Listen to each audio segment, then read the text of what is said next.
Hello friends, फिर से आपका एक नए वीडियो में स्वागत करता हूं।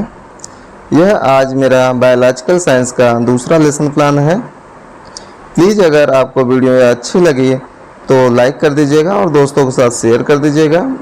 अगर आप चैनल पर नए हैं तो चैनल को सब्सक्राइब कर लीजिए। चलिए वीडियो को स्टार्ट करता हूँ।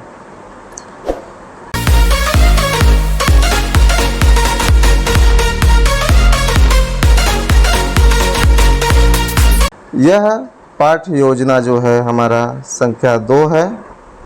सबसे पहले हम यहाँ पर ऊपर स्कूल का नाम यानी विद्यालय का नाम लिखते हैं। जो भी विद्यालय में आपको टीचिंग करने के लिए बोला जाता है उस विद्यालय का नाम लिखेंगे। फिर दिनांक लिखते हैं, फिर कक्षा लिखेंगे, कक्षा 8 और 9 दोनों के लिए है ये। फिर विषय लिखते हैं, जीव विज्ञान हो जाएगा, बायोलॉजिकल साइंस हो जाएगा। फिर प्रकरण यानी टॉपिक लिखते हैं फसल उत्पादन एवं प्रबंधन यानी कि क्रॉप प्रोडक्शन एंड मैनेजमेंट का टॉपिक है हमारा। फिर उसके बाद हम लिखते हैं सामान्य उद्देश्य। सामान्य उद्देश्य में लिखते हैं पहला, छात्रों में विज्ञान विषय के प्रति रुचि उत्पन्न करना। दूसरा लिखते हैं छात्रों में तार्किक व मानसिक क्षमता का विकास करना। तीसरा लिखते हैं छात्रों में वैज्ञानिक दृष्टिकोण का विकास करना। चौथा लिखते हैं छात्र दैनिक जीवन में विज्ञान विषय की उपयोगिता को समझ सकेंगे। पांचवा लिखते हैं छात्रों में आत्मविश्वास उत्पन्न करना। छठा लिखते हैं छात्रों में कौशलात्मक क्रिया उत्पन्न करना।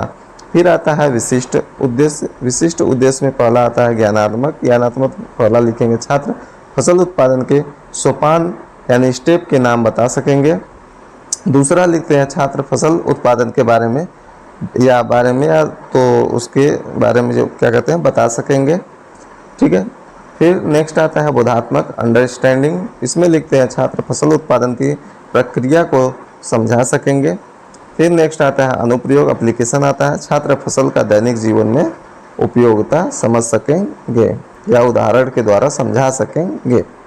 ठीक है। फिर उसके बाद आता है सहायक सामग्री। सहायक सामग्री में हम लिखते हैं फसल उत्पादन का पिक्चर यानी कि हम फसल उत्पादन से संबंधित कोई नेट के द्वारा या तो फिर रियल पिक्चर खींच करके उसको पिक्चर निकलवा करके ले जाते हैं, बच्चों को दिखाते हैं, तो वही हम क्या सहायक सामग्री में लिख देते हैं। या रियल ऑब्जेक्ट भी में कोई फसल को ही आप उखाड़ कर रियल में ले आकर दिखा सकते हैं बच्चों को। ठीक है। फिर उसके बाद पूर्व ज्ञान में क्या करते हैं, छात्र फसल उत्पादन के बारे में जानते हैं पहले से। फिर आता है प्रस्तावना प्रश्न। प्रस्तावना प्रश्न में 3 आता है। एक आता है क्रम संख्या, दूसरा छात्राध्यापक क्रिया, तीसरा जो है छात्र क्रिया आता है। तो सबसे पहला क्वेश्चन होगा हमें विभिन्न जैविक कार्य करने के लिए किसकी आवश्यकता होती है, तो बच्चे इसका आंसर देंगे ऊर्जा की। सेकेंड क्वेश्चन होगा कि ऊर्जा किससे प्राप्त होती है, तो बच्चे इसका आंसर देंगे भोजन से। तीसरा क्वेश्चन होगा भोजन किससे प्राप्त होता है, तो बच्चे इसका आंसर देंगे फसल से। चौथा क्वेश्चन होगा कुछ फसलों का नाम बताइए, तो बच्चे इसका आंसर देंगे गेहूँ, चावल, मक्का, ज्वार, बाजरा etc। फिर पांचवा क्वेश्चन होगा फसल उत्पादन कैसे होता है, तो बच्चे मौन हो जाएंगे, यह समस्यात्मक प्रश्न हो जाएगा बच्चों के लिए। तो इसके बाद नेक्स्ट आता है उद्देश्य कथन। उद्देश्य कथन में हम क्या लिखते हैं, आज हम सब फसल उत्पादन और प्रबंधन के बारे में विस्तार पूर्वक विस्तृत रूप से अध्ययन करेंगे। फिर आता है प्रस्तुतिकरण। प्रस्तुतिकरण में क्या होता है कि 6 कॉलम होते हैं, 6 कॉलम बनाए जाते हैं प्रस्तुतिकरण में। पहला जो है शिक्षण बिंदु होता है, दूसरा अपेक्षित व्यवहार परिवर्तन हो जाता है, तीसरा जो होता है छात्राध्यापक क्रिया होती है, चौथा छात्र क्रिया होती है, पांचवा उपकरण होता है, छठा जो होता है श्यामपट्ट कार्य होता है। तो सबसे पहले हम शिक्षण बिंदु में लेते हैं फसल तथा उनके प्रकार, मतलब कौन कौन फसल होते हैं, उनके कौन कौन से प्रकार होते हैं। तो अपेक्षित व्यवहार परिवर्तन में लिखते हैं छात्र फसल के प्रकार के बारे में समझ सकेंगे। फिर उसके बाद हम करते क्या है, छात्राध्यापक क्रिया में हम लिखते हैं कि एक ही तरह के पौधे एक ही स्थान पर बड़े पैमाने पर लगे हो तो उसे क्या कहते हैं, तो बच्चे जो होता है इसका सिंपली आंसर देंगे कि हाँ फसल कहते हैं उसको। फिर उसके बाद हम उसको डिटेल में समझाते हैं कि फसल 3 प्रकार से होते हैं। फसल 3 प्रकार की होती है। पहला जो होता है रबी की फसल, दूसरा खरीफ की फसल, तीसरा जायद की फसल। तो पहला अब उसकी एक एक को डिस्क्राइब करते जाएंगे हम बच्चों को सामने। फिर पहला जो होगा रबी की फसल। रबी की फसल किसे कहते हैं, यह फसल अक्टूबर नवंबर में बोया जाता है और अप्रैल मई में कटाई की जाती है। उदाहरण में देखा जाए तो गेहूँ, चना, मटर etc। ठीक है। सेकंड जो होगा खरीफ की फसल। खरीफ की फसल में क्या होता है, यह पहली बारिश में शुरू होने पर जो होता है जून जुलाई में बोई जाती है और सितंबर अक्टूबर में कटाई की जाती है। उदाहरण में देखा जाए तो चावल, ज्वार, बाजरा, मक्का, गन्ना etc। ठीक है। तीसरा देखेंगे तो जायद की फसल आएगा। यह फसल मार्च अप्रैल में बोया जाता है तथा जून जुलाई में कटाई की जाती है। ठीक है। तो जायद में जनवरी का उसमें तो कौन सा हो जाएगा, उसमें जितने भी आते हैं खीरा, गाजर में खीरा, तरबूज, खरबूज, ये सब, ककड़ी, ये सब आएगा जायद की फसल में आ जाएगा, गर्मी वाले सीजन में जितना भी आ जाएगा। ठीक है। फिर उसके बाद छात्र क्रिया में क्या होगा, छात्र ध्यानपूर्वक सुनेंगे और इसमें श्यामपट्ट कार्य में क्या होगा कि यहाँ पे लिख देंगे, यहाँ पे जो है कि फसल 3 प्रकार से होती है, खरीफ, रबी, जायद। ठीक है। और इसके बाद हम आएंगे, नेक्स्ट आते हैं तो यहाँ पे हो जाएगा सेकेंड, हम शिक्षण बिंदु लेते हैं फसल उगाने की प्रक्रिया। फसल उगाने की प्रक्रिया।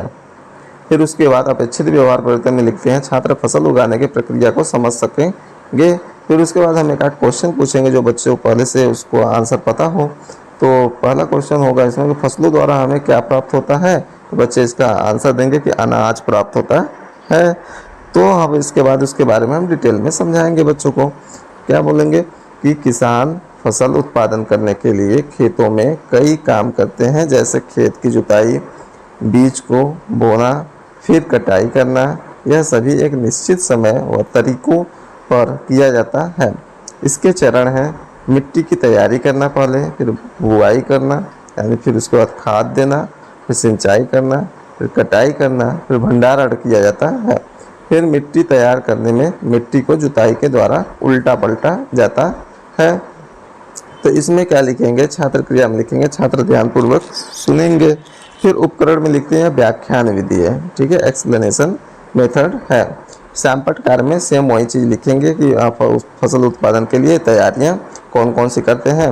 मिट्टी तैयार करते हैं हम, फिर उसके बाद बुआई करना स्टार्ट करते हैं, फिर खाद देना, फिर उसकी सिंचाई करते हैं, फिर कटाई करते हैं, फिर भंडारण करते हैं।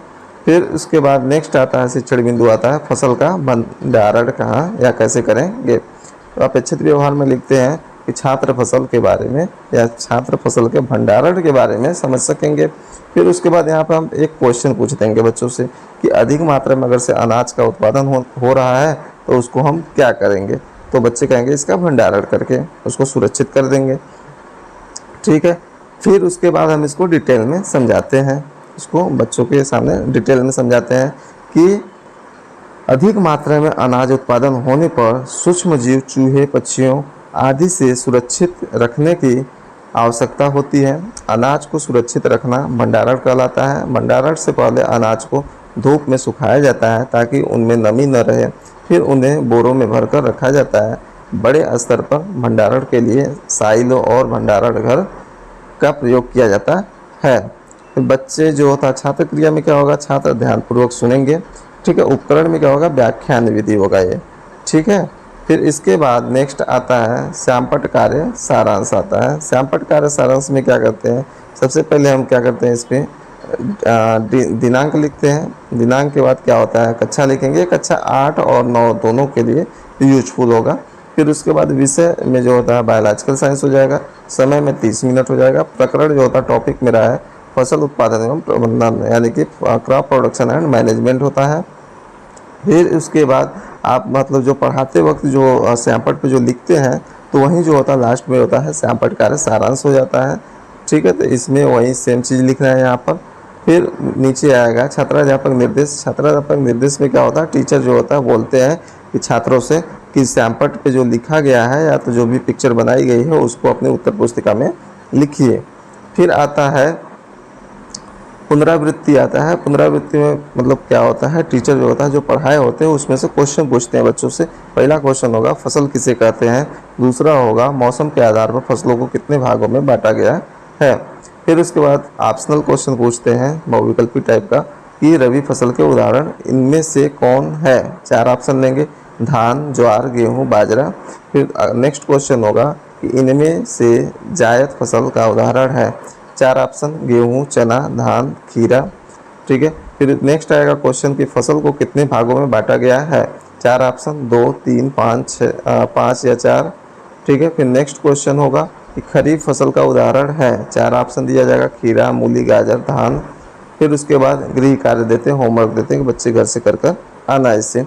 इसमें देते हैं कि अनाजों को सुरक्षित कैसे रखा जाता है। फिर नेक्स्ट आता है पर्यवेक्षक टिप्पणी एवं सुझाव। पर्यवेक्षक टिप्पणी एवं सुझाव में क्या होता है कि जो भी टीचर गए होते हैं ऑब्जर्वेशन के लिए, तो ऑब्जर्व करके यहाँ पर सुझाव देते हैं कि आपका टीचिंग कितना बेहतर है या फिर अभी क्या क्या कमियां हैं, तो उसको सुधारने के लिए नेक्स्ट टीचिंग में सुधार कर पाए, इसके लिए वहाँ पर सुझाव देते हैं कि ये कमियां हैं अभी, ठीक है। तो उसके लिए यहाँ पे सुझाव को लिखते हैं। फिर आता है से यहाँ पर नीचे लिख देंगे पर्यवेक्षक के हस्ताक्षर, यहाँ पर नीचे लिख देंगे पर्यवेक्षक के हस्ताक्षर, यहाँ पर्यवेक्षक के हस्ताक्षर हो जाते हैं। तो ये आपका लेसन प्लान टोटली कंप्लीट हो जाता है। Thanks for watching.